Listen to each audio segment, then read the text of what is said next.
In the equity quadrant today, taking a look at the December NASDAQ 100 futures, which were mildly higher today, so mildly higher that we can basically call it unchanged on the day. It was single-digit basis points. NASDAQ rises for the fourth session in the last five. Remember, this is the NASDAQ 100 futures. The cash was actually lower in toward the close. We were up about 0.6% on the highs, just short of that 16,396.50 in the December contract.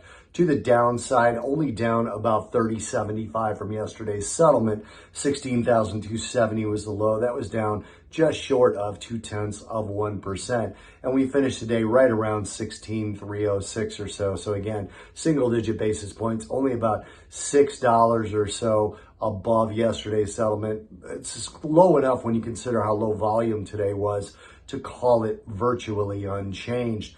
The dollar was weaker today for the first day in a few sessions, and the rates fell as the curve steepened only slightly. And when rates fall, we've seen the NASDAQ 100 respond to that. All three of the other indices were well into the red on the day, while the NASDAQ again was able to hold balance right around that unchanged line. And when you look at the sector performance, it doesn't really explain it. Consumer discretionary and real estate actually led on in a low volume session, as I mentioned earlier. But stocks like Moderna, Tesla, CrowdStrike, Apple all had pretty good days. Tesla being up over 3%, down to the lower end of that. Apple being down just about being up rather 1.33%. So those helped hold up that NASDAQ 100 to that unchanged level when the sector performance wasn't really anything to speak of. Again, very low volume day. We'll call the NASDAQ unchanged for today.